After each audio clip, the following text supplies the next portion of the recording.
Welcome to Tell Me Your Story. I'm Richard Dugan, your host, and it is really a pleasure to come your way with this special edition of Tell Me Your Story with Lumari of Lumari.com. We'll talk about the free gift that she has for you. Lumari, welcome to this Wednesday, middle of the month of November 2024. And we have an interesting program today, but first of all, thank you for joining me again. Oh, it's my pleasure. I have such a wonderful time and inspiring, uplifting conversations that we have that people can listen to over and over again and get something beautiful and beneficial from it. Absolutely. I love playing there. Absolutely. Absolutely. Well, one of the things, and I'll folks, I normally do give out those preliminaries. I'll give those a little bit later on in the program or intersperse them throughout the program. But our focus today, when we talk about new paradigms for a new world, giving people choices and knowledge of those choices, and obviously the book choices, 5 Steps for Life, really does talk, even though it isn't directly, you might say it's implied, about the aspect of staying focused on whatever it is that is of most importance to you. And that's what we're going to talk about today, is staying focused. It's interesting how, matter of fact, as I was driving in after being out and about here today, I came in the usual way, but I hit this one stretch of road where there was this huge truck with its emergency lights on, hazard lights, and it had pulled over as far as it could in the opposite direction, all the way over as far as it could to the right-hand side of the road. There was literally just enough room for the person in front of me as well as myself, and they had a bigger car, to squeeze between the truck and then the car that was parked on the right-hand side, my right. I didn't scrape anything, didn't hit the side views or anything like that. Just very, very careful. And that was a situation where I had to stay focused. I couldn't be distracted by, someone sent me a text. A phone call's coming in. Who's playing? What song is that playing on the radio? Et cetera, et cetera. I didn't want to damage the car, for one. I didn't want to hit the car on the right. I didn't want to bang up, I probably wouldn't have, but bang up the truck on the left that was sitting there. Was not the most ideal place for them to have parked. However, that's where they were. It wasn't a question of, I'm going to argue with the guy, will you please move the truck? A little late for that. Right. And I couldn't back up because there was someone behind me. So, took it very slow. I wasn't even going a mile an hour. And got through there very carefully, very slowly, watching both sides of the car, back and forth, holding onto the steering wheel, easy on the gas. Got through it. No muss, no fuss in that regard. And it was just one of those, and as a matter of fact, that's what shot into my brain was, now that's where you really have to be focused. Yeah. On top of the fact that my vision had been narrowed by the view in front of me. I mean, I had the car on the right, big SUV, truck on the left. I mean, this was a big thing, almost an 18-wheeler. And your vision is focused. I also thought of this, horses. You know how they put the blinders on a horse? Which I think is I don't think that's the right name because it doesn't blind them. Right, I think that's just what they call it. Yeah, it focuses their vision straight ahead. Yeah. And that's what we need to do in our lives. I'm going to let you share from your perspective, Lumari, on this aspect of staying focused. Well, I think that since you and I are older than 30 years old. Just a little bit. Just a little bit. We didn't grow up with all of the distractions of the access that everybody has to everything at this point. There weren't the same kind of, media. There wasn't the same social stuff, emails, all of those things. We just didn't have those kinds of distractions. So even though we may not have been still in a line of focus within our own being and within our lives, we didn't have the same amount of distractions that are prevailing now. So to be able to understand focus, the first thing, and your driving was a brilliant analogy, because we need to be centered in our being without all of the noise, distractions, conversations, and everything else, so that we can be present to our life, be present to our calling, our spiritual being, and then make the choices that are uplifting for ourselves and also have that ripple effect in the world. Now, I create lots of different meditations and practices and work with clients all the time about these things. And so the sacred space meditation is one of those meditations that allows you to release distractions, extra energy, extraneous emotions that aren't even yours. We also want to value the focus. So in this world at this moment, because it could change at any moment, in this world, we don't necessarily value being really focused in something. We are multitasking. We are looking at all of these different things. And while we might get a lot accomplished, we're not necessarily present to all of it. So if you look at it, like another example, if you look at it as being a musician and you play guitar, you really want to be present to you playing guitar. You may not have to remember where all your fingers go because you already know it, but you want to be in the zone of that beautiful music that's coming through you and coming through your guitar and inspiring other people around you. You certainly don't want to be thinking, what, that guy moved in the audience. What the hell is he doing? Whoa, how come she didn't get her drink? Well, you don't want to go like that.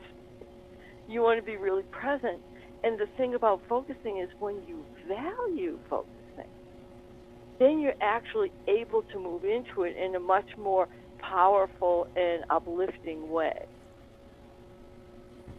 Well, that to me is what we're shooting for, so to speak. And one of the most important aspects, at least for me, is in terms of staying focused, talking about what we've talked many times on this program about raising our consciousness, even as just as individuals, let alone as a society. And it isn't really possible to do that if you're not focused. If that is your goal, I talk about goals in the book, choices, and how a goal, first of all, is not where you are. It's out there. It's ahead of you. In order for you to achieve that goal, you have to focus on it. And the other beautiful thing, of course, is once you've achieved it, now you can set a new goal, and so forth and so on. Sure. And you continue to move forward and hopefully upward and onward, so to speak. And I think about that in terms of the distractions that are out there. I'm only going to reference this because I found a way that I am able to prevent the distraction, at least from the electronic world, okay? Good one. We just went through an election in this country, and we have even on the from the perspective of the winners, so to speak, but especially from the losers, everybody is distracted. Everybody. Because they think that's what's important. I mean, that's and to me that's something to discuss is, are the distractions important? And is what you think you have achieved, whether it be an election or otherwise, really that important? That's when it's important to go within. Because it's that inner growth that is more important than the outer in that respect. I mean, one propagates the other. The inner propagates the outer. But if the outer is propagating the inner, there is a, so to speak, a decline. It's not rising, it's sort of falling. Right. And I turned off all of the electronic input. I said, enough is enough. This has been going on for 12 years or more, but 12 years in particular. I don't want to deal with it anymore. For two reasons. Number one, because it's a distraction. It doesn't allow me to focus. That's number one. Number two, I'm exhausted. Enough already. And there's nothing that, and again, I don't want to sit here and them and us, but they, and I'll just use the general term, the government. The government doesn't. A matter of fact, it goes back to that question of the 1980 campaign. Are you better off today than you were 4 years ago? And I'll say the same answer I've been given for years. If I am better off or worse off, it had nothing to do with you. And so I turn it off because there isn't anything I can do about it anyway, right? That is out of my control. And the government is going to do what the government's going to do, whether I like it or not. And I played my part. I played my part in the play, okay, on the 5th. Yeah. Now it's time for me to get back to my script, my play, my movie, okay? And what do I want to see in the next 10, 20, 30 minutes of this movie? And I put that in the context a minute is a year or whatever. Well, I think that's really important to talk about when we talk about focus, is that, so I'm going to say, aside from the stuff that you actually have to pay attention to right away, right? Which is, that traffic thing that you just encountered. Right. Right? Something that comes up that you have to, whatever it is in your life, because it may not be that you're in your car, but you have to slam on the brakes and pay immediate attention. Mm-hmm. And that can look like a distraction, but it's actually like immediate, important thing to focus on. Yeah. Aside from that, we want to have a more beautiful, conscious focus so that all of the other things we actually can see, and I love this word, and discern. Yes. So that we can look at things and see, just because it's really loud, do I need to pay attention to it? Just because it's pulling my attention, do I need to pay attention to it? And see, that it relates to your book choice, but it's because it's choice in the moment. It's like, okay, it's really loud. Do I need to pay attention to the loud because it's actually something I need to do? Or do I go, yep, it's really loud there, but that doesn't concern me. I want to be focused on this. Whatever this is, because there's multiple ways of looking at focus. Mm-hmm. Because one is a complete, beautiful, personal alignment that is an inner focus, where you're connecting with your soul and your being, you're resonating with what's there for you, which also in that focus, it allows you to grow, it allows you to perceive things, it allows you to heal things and embrace things and celebrate things. That's that inner focus that we look at. And you can talk about the small, quiet space within. Mm-hmm. And there are many different ways to describe it. That is an inner focus, which when you practice that, you are more whole and more present, so that a lot of things that normally would distract you won't distract you, because within your being you recognize they're not important. They do not require your attention. And then the other part of it is when you have that kind of focus, when something really needs your attention, you can automatically shift right to it and be really present to that. So using the analogy of driving, right? Right. If you're focused on how the road is normally, then you got all the different lanes, and you're kind of looking, and you got this whole scope of things, and you're centered within yourself, and you're still driving. Right. So we're not talking about all the other stuff that people do when they're driving, because it's just not cool. Right. Oh, no, absolutely. Yeah. But then you see this thing up ahead where this truck is here, because you were present, you were able to respond to that as well. Mm-hmm. So it's a double kind of focus. And being able to practice that focus in your life it's like the superpower. Yeah. Because you can look at it and go, and we can look at it as like things on the outside world.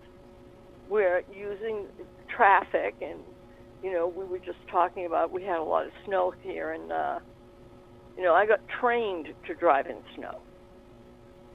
Mm-hmm. I was trained to drive in snow and be that focused. And my crazy father took me out in the snow, in the ice, and he actually, in a big parking lot that was covered in snow and ice, and he said, floor it. Like, what? He said, floor it. So I did it. He goes, now brake. And he goes, and then he taught me how to steer in and out of the skids and everything else. You have to be so crazy focused when that happens. That was his training for me. Be really, really focused. But this could happen if you live in, winter country. You're going to get a skid. Yeah. But if you're focused like this, you'll be able to handle all the different, obviously, twists and turns that go on. He just had me in a skid that was controlled because I did it, not the universe. But then if you look at the inner focus, then you can make decisions. You can be really present to a whole bunch of different things that you're making a decision or you're not making a decision. You're looking at it and going, this is really loud, but I don't have to worry about that.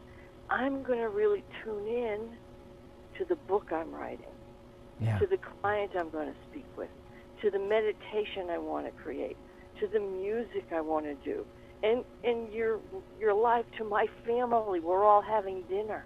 I want to focus on this amazing experience of having dinner with my beautiful family. I mean, it creates a whole place of being that allows you to engage and immerse and enjoy.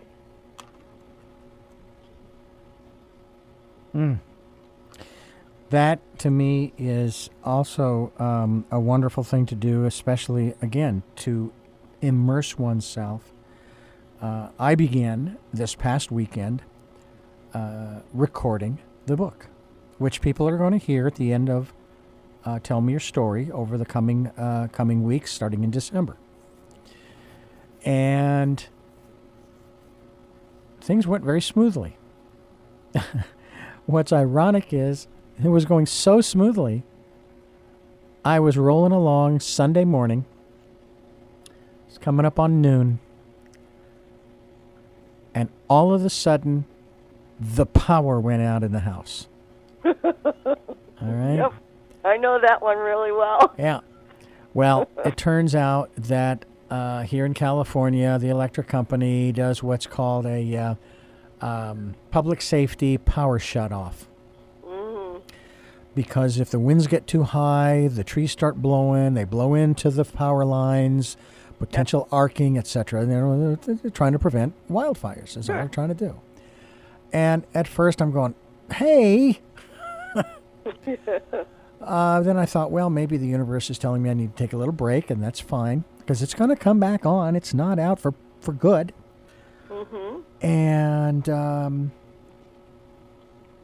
And I just went ahead and did my thing,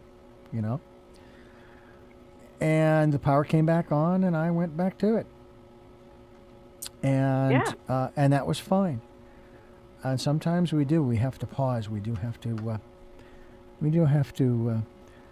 make the time, so to speak. To sometimes taking a break from that which you've been focusing on for so long is important to do because it's something that you need. I mean, we can only, for example, when I am recording someone, they're recording their book, we only do 2 hours at a stretch. And even that might be pushing it.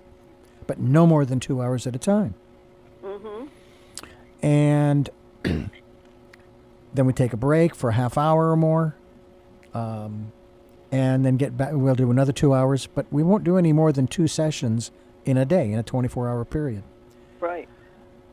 Because if you stay at it too long, then it doesn't it doesn't sound quite the same, and maybe you make more mistakes, and on and on and on. Mm-hmm. Yeah. So, and that's obviously one of the reasons why, for example, you're talking about the snow and truckers and so forth, and how they can only drive for so many hours, and then they have to stop by law. They are required to stop, and they're required to stop, and then they can start again, and so forth.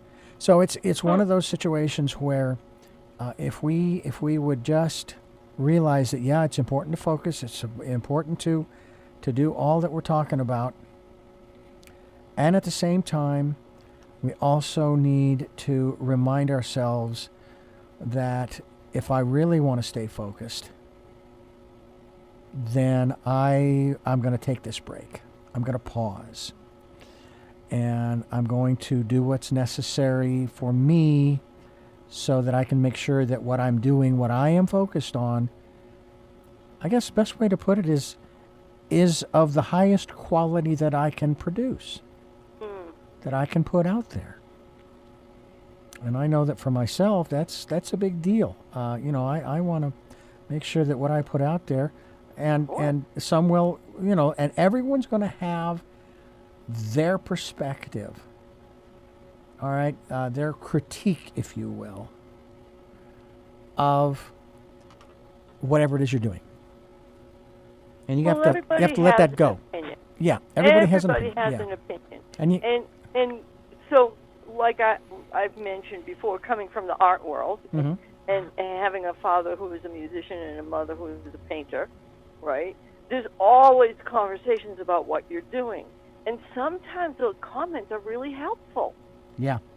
Sometimes those opinions, I mean, it's easy for me to talk about it in the arts, but we can talk about it the same way in sports, in business, all sorts of different things.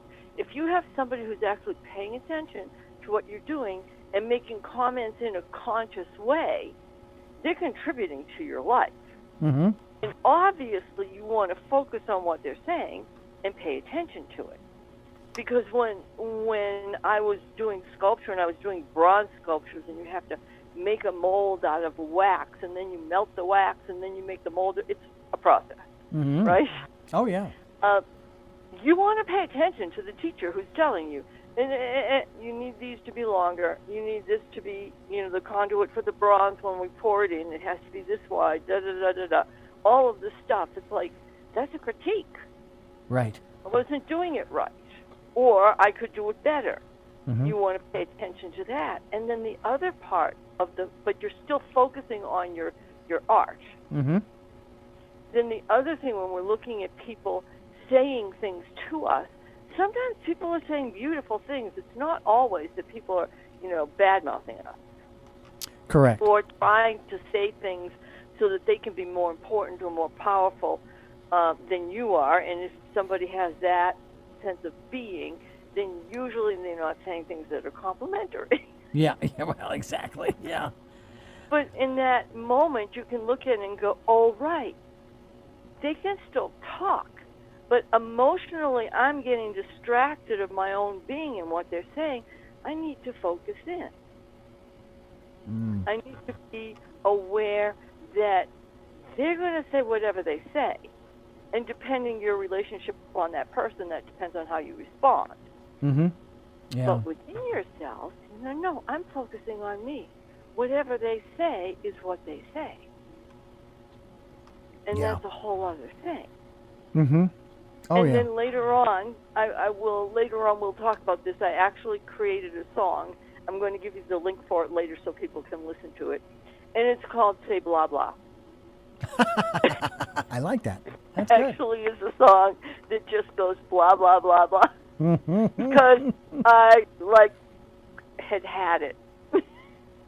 Yeah. With everybody's conversations that were so not beneficial for me. So I'll give you the link so everybody can listen to it. Okay. But the other thing about focus that I think most people don't recognize, that there's lots of different ways to focus, and you can do some amazing practices. So we were talking earlier about having dinner with the family. Mm-hmm. Most people, when they're having dinner with the family, don't really focus on, pay attention to the people that are there. They're kind of in a family vibe, but they're not necessarily focusing in on the person who is actually speaking. Like full attention on that person. Mm-hmm. Full attention on each person that's there. Full attention on the food. All right? Yeah. So gourmets, when they critique, when they eat food, they don't just shove it in their mouth and chew. They use all of their taste buds. Every teeny little bit. They pay attention and focus on the fullness of the flavor, the individual spices that they're, hot. I mean, like, all of that stuff. Imagine if you're doing that with the person who's speaking at your dinner table. Yeah. And not just, your mother, but your kids. You're actually listening to what your children are saying. So present and focused that they really feel heard and appreciated. It's a whole other way of talking about focus. Yeah. I observed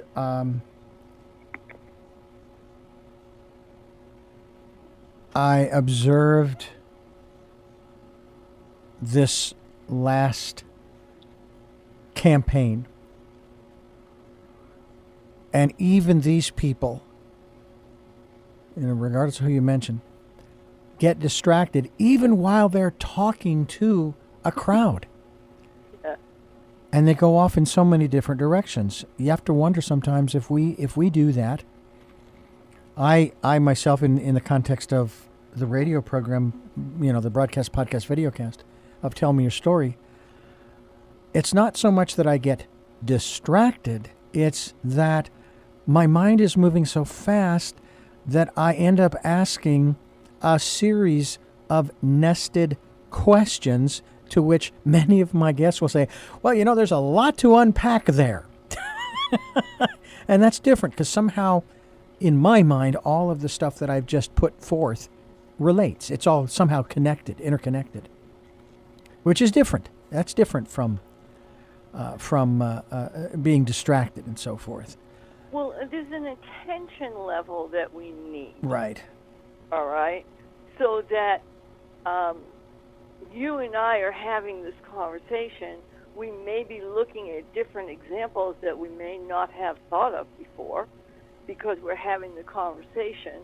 So I might not have initially talked about the analogy of driving a car in this focus, but we're still paying attention to and focused on what topic, subject, energy we're talking about, which is being focused, which is different than the distraction of, oh, I want to have dinner. Oh, what did you bring in the house? Oh, we need to go to the market. Oh, blah, blah, blah, blah, blah. Those aren't focuses. Those are thoughts that distract you from what's happening. Yeah. As we know, a lot of things we do really do require focus. I mean, you don't cook a meal and walk away and leave it on the stove and have it boil if you haven't paid attention to it. You don't park your car and leave it running. Well, let's put it this way. unless there's You're a not specific supposed thing. to. You're not supposed to. Well, there may be a specific thing that you need to do that for, but you're not supposed to, like, park your car, keep it running, lock the door, and go somewhere. You know, and you know what's All interesting is about that different. is the newer cars with the fob, okay, which I have. Yeah. If you don't have the fob with you and you get in the car, you can't start Right. it. Yeah. However, if you have the car on and you walk away from the car, now, for example, my wife and I, we will drive down in front of the store. She wants to stay in the car. She just say, "No, you go ahead. I'll stay here," and or just, hurry back. Yeah. And the car stays on. Right. I have the fob in my pocket. I walk away 100 feet away, and the car is still running. Now, I think they need to redesign that. You get a certain distance away, and it shuts off. Just as if you don't have it with you, and the fob is a certain distance away, it won't start. Sort of a fail-safe. But you're absolutely right. And I know people who've done that. I did that once in my Chevy Metro. Did not have a fob. It was just a regular key. I parked it in front of the mailboxes that were out on the street. I got out of the car to get the mail and closed the door, not realizing I had locked it. So I've done it. Okay? Yeah, of course. Yeah, it happens. Well, see, but it's a level of focus. Those are the things that we don't want to, let happen. We want to have that power of focus. And really, like, everybody who's listening right now, just imagine if you're having a conversation with someone and they are totally focused in that conversation. It could be your beloved, could be your family, could be your boss, could be anybody. But you're having a conversation with them, and they're actually listening to you. Mm-hmm. You can tell they're listening to you. They're focused on what you're saying. They're paying complete attention to what's happening in the relationship of the conversation. Yeah. Now, that's a completely different experience that most people do not have. Yeah. Because most people cannot listen in that capacity. They're not fully present. Well, I will tell you also that in those kinds of conversations, for example, on the phone, if you're being distracted by what's going on in the room you're in, then you're not really focused on the conversation. And I think I've shared this conversation with you before where I was sharing with my mother my story, okay? Mm-hmm. And she stopped me and said, "No, I don't want to hear the story. I don't. If you want advice, if you want insight or support, etc., I will be more than happy to talk to you about that. But I don't want to hear the story."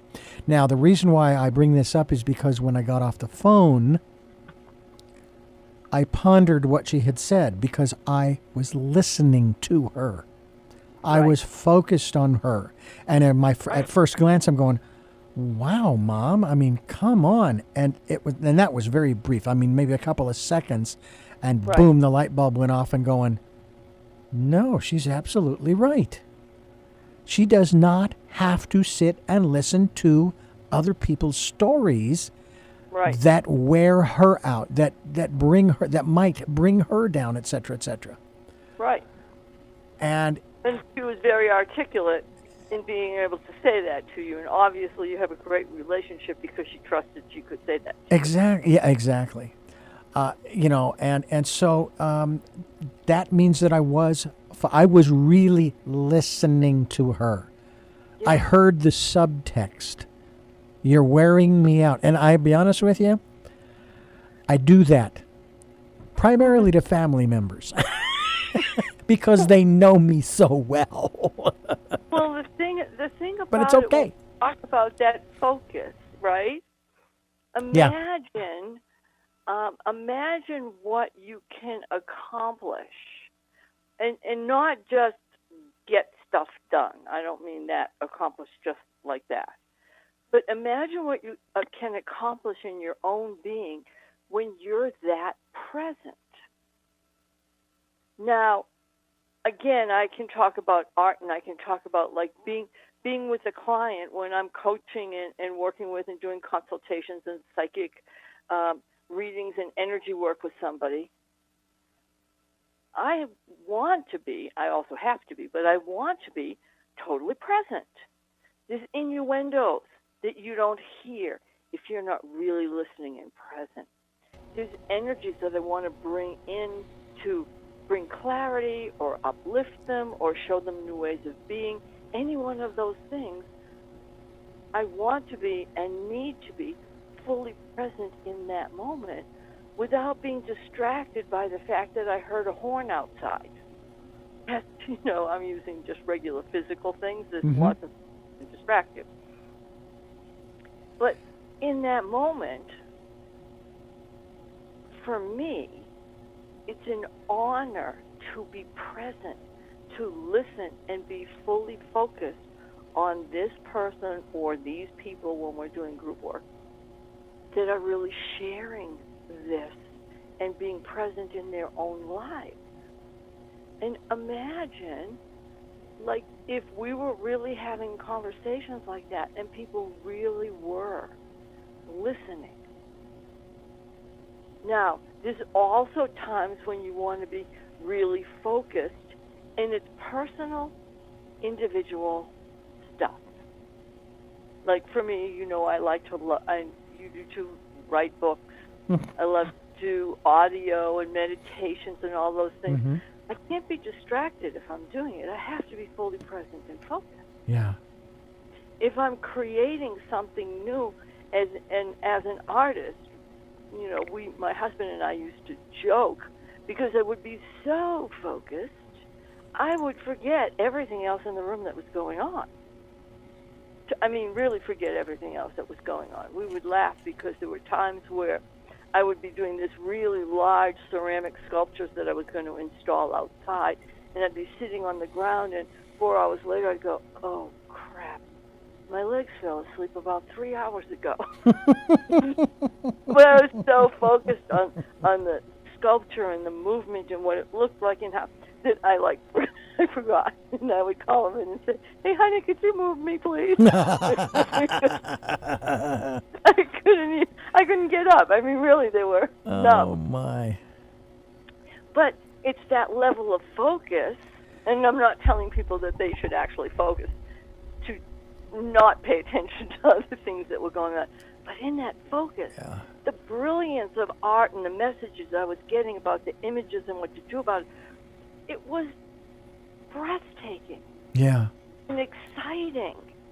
And that, and part of when you're creating, when you're moving into these things, focus can be joyful. It can be expanding. It can create relationships that you've never perceived before. Focusing on the landscape when you're just sitting and wanting peace. Focusing on a beautiful person's voice. And being able to have that focus in the world changes people's lives. Yeah. It really does. The other day I was at a store and somebody behind the counter was trying to put something in a box. And he just looked at me and he said, I am having such a bad day. And I just looked at him and we had a conversation I'm not going to share about what I said to him. Sure. But he recognized I was totally present watching him. It wasn't just, I'm having a bad day. It was like he was really present, and he looked me right, and he goes, I am having such a bad day. And we had our conversation, and when we were finished with the conversation, he smiled and nodded, and so did I. And, obviously I was hoping I made his day a little better. But to to be able to be present like that with people, to be able to be focused on what's going on, Yeah. it's a gift to everybody. Absolutely. I had an experience similar. I was at the cash register, and I was actually paying cash for whatever it was I was buying.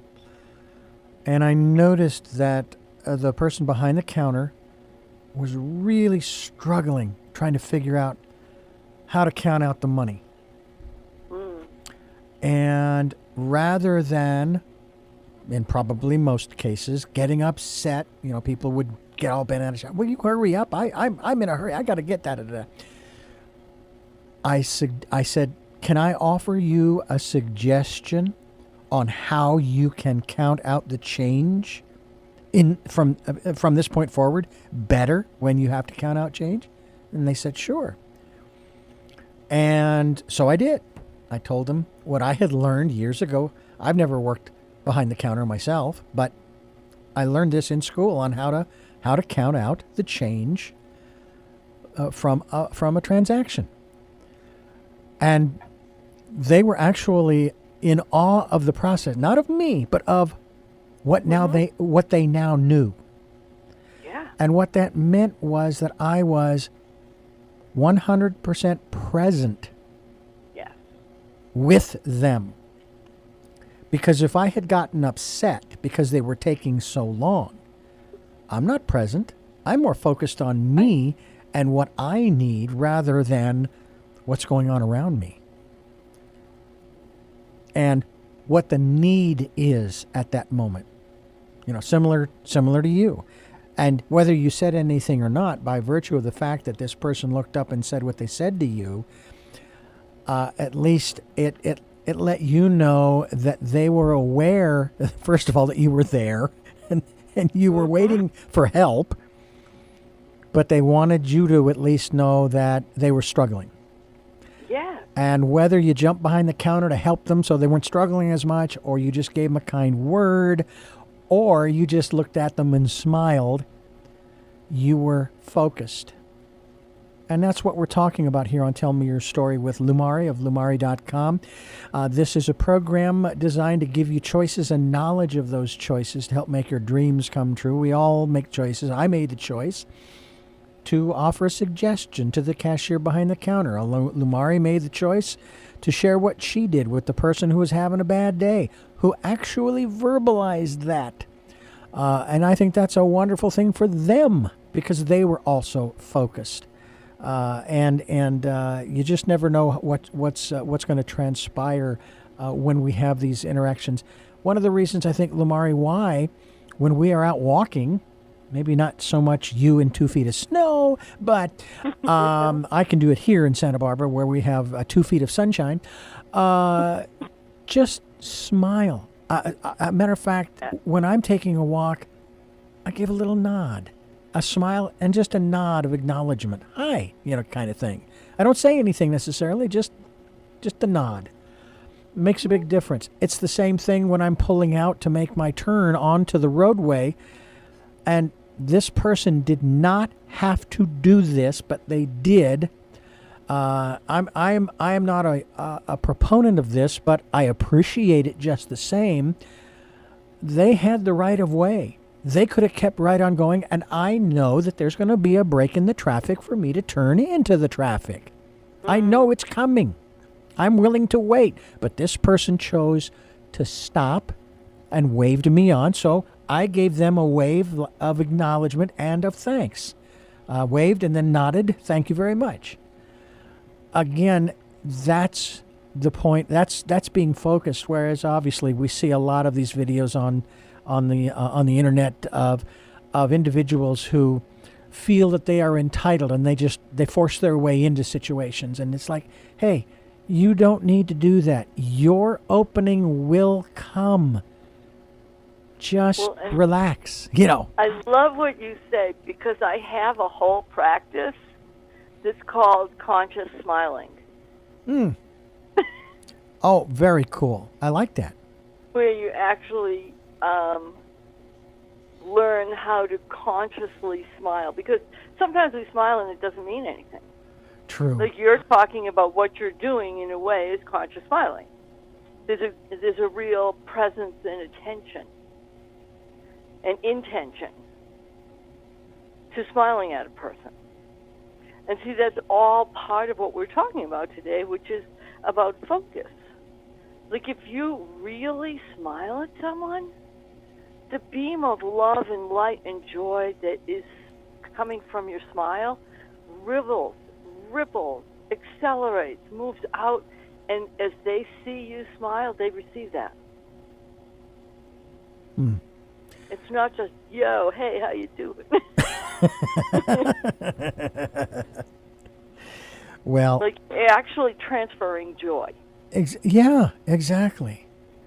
It's been said to me by someone that they said, I wish, I'm glad that you found your happiness. You found those things that you love doing and so on and so forth that make you happy. I can't find my happiness. That's different from sharing the joy that you, Lumari, share with people through this process of conscious smiling. Yeah. But that can lead to happiness. Yes, and people, and people who are looking at that, sometimes people think that what they do is the thing that brings them joy, and that's partially true. But it's not like you're looking for a job that makes you happy. You're looking for the essence of your being that reverberates in joy. It can be anything. Mm-hmm. You can. I mean, for me, I have a sense of humor about all of the spiritual things that I do. Yeah. Well, I'm inspired by chocolate. Good stuff. Good stuff. Yeah, I don't have to make it. Yeah. I don't have to grow it. It doesn't have to be my gig in the world. But it's this wonderful thing. I'm inspired by the scent of lavender. Mm. It makes me smile. I do not have to have lavender fields in France. Although that wouldn't be a bad thing. Wouldn't be bad. However. And I'm using that example so that when people are listening to our conversation about focus, and we're also talking about joy and attention, then it's like that joy, you focus on that joy, you focus on your soul being, it reverberates in you. Well, the one thing that's reverberating in me right now is the fact that we need to wrap this up, and I thank you so much for being a part of this conversation, and we will have another one next week and hopefully the week after that and so forth. And thank you so much for sharing your insights as we continue here on Tell Me Your Story. It's greatly appreciated, Lumari. Oh, thank you so much. Blessings, blessings, blessings. Folks, I hope that you will join us each week at this time, as well as the Sunday, 7 a.m. and 7 p.m., Monday morning, 1 a.m., Wednesday, this obviously 9 a.m., and then Monday through Friday, 8 to 9 a.m., broadcast, podcast, videocast of Tell Me Your Story, streaming at richarddugan.com with podcasts on SoundCloud, iTunes, TuneIn Radio, Spotify. We're on YouTube where you can watch these conversations. I hope you'll subscribe and click notification. I also hope you'll go to Amazon and get a copy of Choices, 5 Steps for Life. It is available. Audible is in the works, folks. I am in the process, and you're going to hear some of that over the coming weeks starting in December.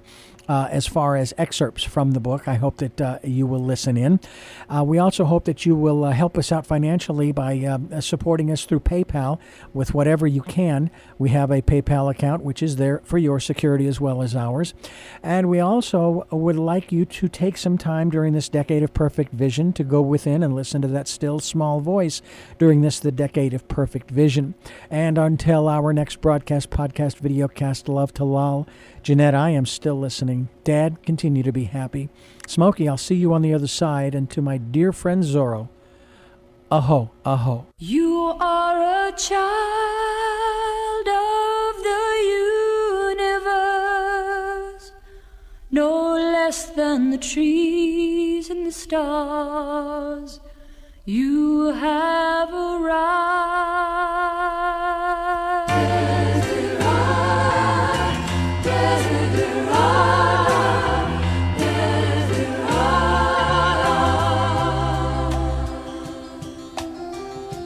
Go placidly amid the noise and haste, and remember what peace there may be in silence. As far as possible without surrender, be on good terms with all persons. Speak your truth quietly and clearly, and listen to others, even the dull and ignorant. They too have their story.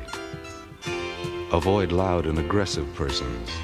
They are vexations to the spirit.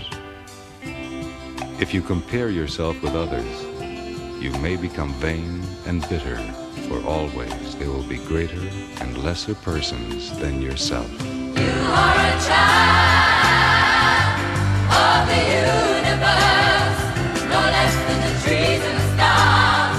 You have a right to be here, and whether or not it is clear to you, no doubt the universe is unfolding as it should.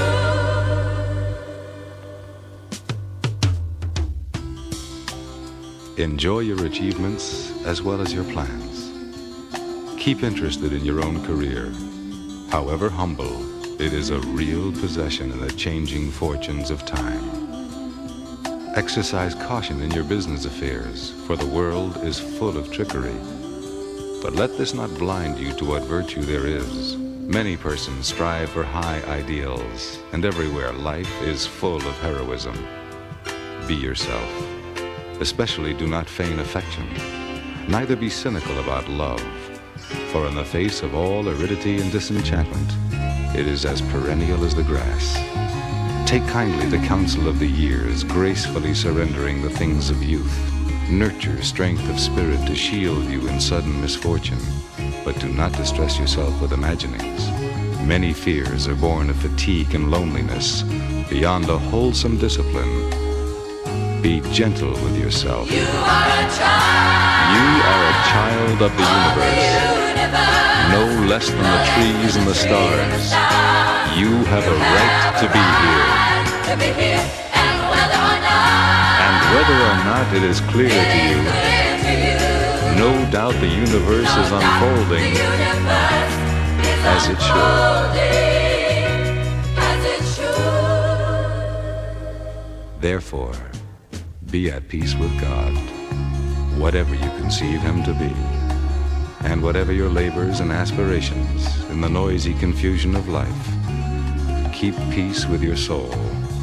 With all its sham, drudgery, and broken dreams, it is still a beautiful world. Be careful. Strive to be happy. You are a child of the universe.